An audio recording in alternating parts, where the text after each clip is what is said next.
مسیح یسوع کے زندہ جلالی ببرکت نام اسلام۔ آج ہم پرانے عہد نامے نوح کی کشتی کے بارے میں سیکھیں گے۔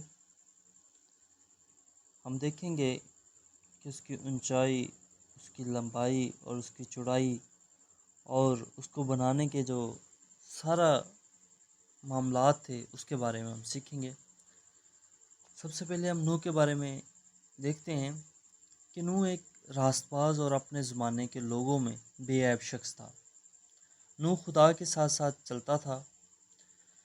اس کے 3 بیٹے سم، حام اور یافت اس کے زمانے کے لوگ بہت برے اور ناراض تھے۔ خدا نے نوح سے کہا کہ زمین گناہ سے بھر گئی ہے، اس لیے میں زمین پر تمام لوگوں کو ہلاک کروں گا۔ خدا نے نوح کو حکم دیا کہ تم اپنے لیے لکڑی کی کشتی بنا۔ یہ بہت بڑی اور حیرت انگیز کشتی تھی۔ اس کی لمبائی 450 فٹ، چوڑائی 75 فٹ اور اونچائی 45 فٹ تھی، اور اس کو بنانے میں بہت وقت لگا۔ نوح اور اس کے تینوں بیٹوں سم، حام اور یافت نے لکڑی سے یہ کشتی بنائی تھی، اور اس میں بہت سے کمرے تھے۔ صرف نوح، اس کی بیوی اور اس کے بیٹے اور ان کی بیویاں کشتی میں جانے کے لیے تیار ہوئیں۔ جب یہ چاروں آدمی کشتی کو بنا رہے تھے تو بعض اوقات لوگ اسے دیکھنے کے لیے آتے تھے۔ وہ نوح اور اس کے بیٹوں کا مذاق اڑاتے اور چلاتے، تم یہ کشتی نہیں چلا سکتے؟ کہ تم نہیں دیکھتے وہ خشک زمین پر کھڑی ہے؟ تم کس طرح اتنی بڑی کشتی کو پانی میں حرکت دے سکتے ہو؟ انہوں نے کہا پوری زمین پانی میں ڈوب جائے گی، کیونکہ خدا نے ایسا کہا ہے۔ خدا لوگوں کو ان کی بدکاری اور نافرمانی کی سزا دے گا۔ جو لوگ کشتی میں نہیں ہوں گے وہ ڈوب جائیں گے۔ جب لوگوں نے یہ سنا تو خوب ہنسے۔ نوح نے کہا مت ہنسو، سنو اور خدا سے معافی مانگو، تب تم کشتی میں آ سکو گے۔ لوگوں نے یہ سب مذاق سمجھا اور بار بار اس پر ہنستے۔ وہ چلائے، ہم خدا سے دعا نہیں کریں گے، پانی آنے دو، ہم خوفزدہ نہیں۔ وہ اتنے برے تھے کہ سزا سے بھی نہ ڈرتے تھے۔ وہ ہر کام اپنی مرضی سے کرتے تھے۔ در حقیقت وہ اس طرح ظاہر کرتے تھے جیسے خدا کا وجود ہی نہیں۔ خدا نے ان کے بارے میں بڑے صبر سے کام لیا، کیونکہ وہ اس کی آواز نہ سنتے تھے، لہٰذا ان کو سزا ملنی تھی۔ خدا نے نوح کو بتایا تھا کہ کس طرح کشتی بنائے، مثلا یہاں دروازہ ہوگا، وہاں کھڑکی اور اندرونی حصہ میں بہت سے چھوٹے چھوٹے کمرے۔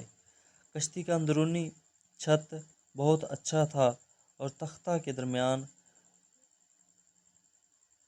دراڑوں کو گاڑی لک سے بھرا گیا تھا تاکہ پانی اندر نہ جا سکے۔ لوگ ایک لمبے عرصہ کے لیے صبح سے شام تک ہتھوڑوں اور آرے کی آواز سنتے رہے۔ لوگ کشتی پر ہنستے تھے اور مذاق اڑاتے اور آنے والے سیلاب کے بارے میں نوح کی بات نہ سنتے تھے۔ ایک دن ہتھوڑا رک گیا اور آرا خاموش ہو گیا اور بڑی کشتی تیار ہو گئی۔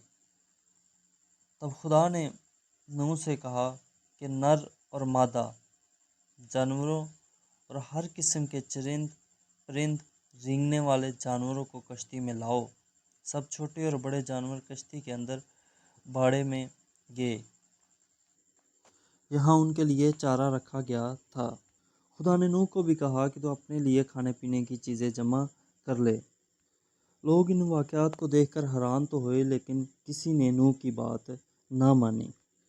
نوح اور اس کا خاندان جب کشتی میں سوار ہوا تو کشتی کا دروازہ بند ہو گیا۔ 1 ہفتہ تک کشتی وہیں ٹکی رہی، اور پھر بارش آئی۔ گھنے بادلوں کی وجہ سے جو آسمان پر اڑ رہے تھے، سب سے پہلے سورج ہی غائب ہو گیا۔ پھر بارش شروع ہوئی اور اتنے زور سے برسی کہ کشتی اس پر تیرنے لگی۔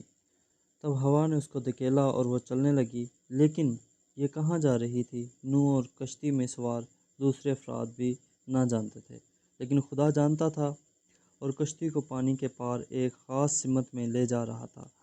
بارش برستی رہی اور پانی زمین کی سطح پر اوپر ہی اوپر چڑھتا گیا، کیونکہ 40 دن اور 40 رات بارش برستی رہی۔ سب سے پہلے گھر غائب ہو گئے، پھر درخت، اور آخر کار بہت اونچے پہاڑ بھی ڈوب گئے۔ پھر خدا نے نوح اور کشتی میں موجود تمام جانداروں چپاؤں کو یاد کیا، اور زمین پر ہوا چلائی، اور بارش رک گئی، اور پانی آہستہ آہستہ کم ہونا شروع ہو گیا۔ خدا نے گھنے بادلوں کو اڑا دیا اور بارش رک گئی۔ ایک بار پھر سورج چمکنا شروع ہوا۔ اب زمین دیکھی جا سکتی تھی، وہاں صرف بڑا گہرا سمندر تھا۔ کشتی میں سوار 8 لوگ خوفزدہ نہ تھے، کیونکہ وہ جانتے تھے کہ خدا ان کی اچھے طریقے سے دیکھ بھال کرے گا، اور ایک دن وہ دوبارہ زمین پر آباد ہوں گے۔ لمبے عرصے تک کشتی سفر کرتی رہی، تب اچانک کشتی کسی چیز کے ساتھ ٹکرا کر رک گئی، اور اسے زمین کے دوبارہ خشک ہونے تک وہاں رکنا تھا، اور پانی آہستہ آہستہ کم ہو رہا تھا۔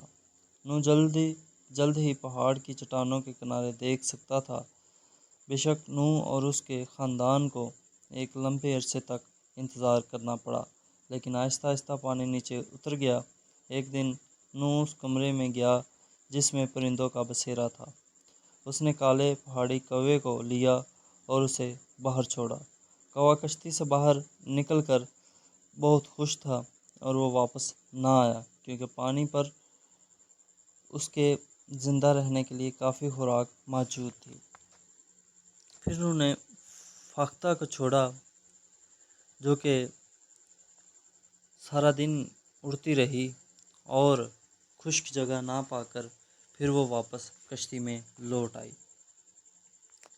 اس طرح نوح نے فاختہ کو کچھ عرصہ، 1 ہفتے کے لیے تقریباً رکھا، اور 1 ہفتے کے بعد پھر چھوڑا، تو پھر وہ اپنے ساتھ کچھ لائی، تو اس کو یقین ہو گیا کہ زمین میں کچھ جگہ خشک ہے۔ اسی طرح اس نے تیسری بار جب فاختہ کو چھوڑا تو وہ واپس نہ آئی۔ اس طرح نوح کو یقین ہو گیا کہ اس کو خشک زمین مل گئی ہے، وہ زمین پر رہ سکتی ہے۔ نوح نے کشتی کا دروازہ کھولا اور انتظار کیا کہ خدا اس سے بات کرے۔ آخرکار خدا نے کہا، اب تم اپنی بیوی اور بچوں اور تمام جانوروں سمیت کشتی سے باہر آ سکتے ہو۔ تب نوح نے خدا کے حضور قربانی گزرانی، اور قربانی کا دھواں آسمان کی طرف اڑا، تو نوح اور اس کے خاندان نے سارے سیلاب میں محافظت کے لیے گھٹنے ٹیک کر خدا کا شکر ادا کیا۔ خدا نے نوح اور اس کے بیٹوں کو برکت دی اور کہا، پھلو بڑھو، خدا نے وعدہ کیا ہے کہ وہ دوبارہ کبھی بھی زمین پر ایسا سیلاب نہیں بھیجے گا۔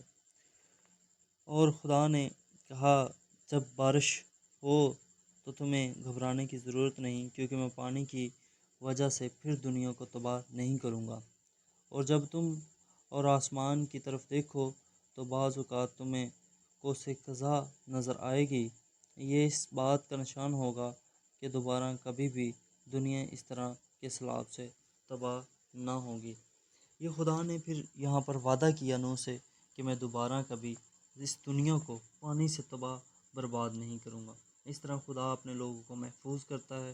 خدا نے ان گناہ گاروں کو ان کو سزا دی جنہوں نے گناہ کیا، خدا کے خلاف چلے، جنہوں نے خدا کے نبی کا مذاق اڑایا، ان کو خدا نے سزا دی اور ان کو تباہ و برباد کیا، اور خدا غمزدہ ہوا یہ ساری دنیا کو تباہ کرنے کے بعد۔ تو خدا نے وعدہ کیا، یہاں پر ہمیں وعدہ ملتا ہے کہ خدا نے وعدہ کیا نوح سے کہ اب میں دوبارہ کبھی پانی سے دنیا کو تباہ برباد نہیں کروں گا، بلکہ میں اس عہد کو، اس وعدہ کو یاد رکھوں گا۔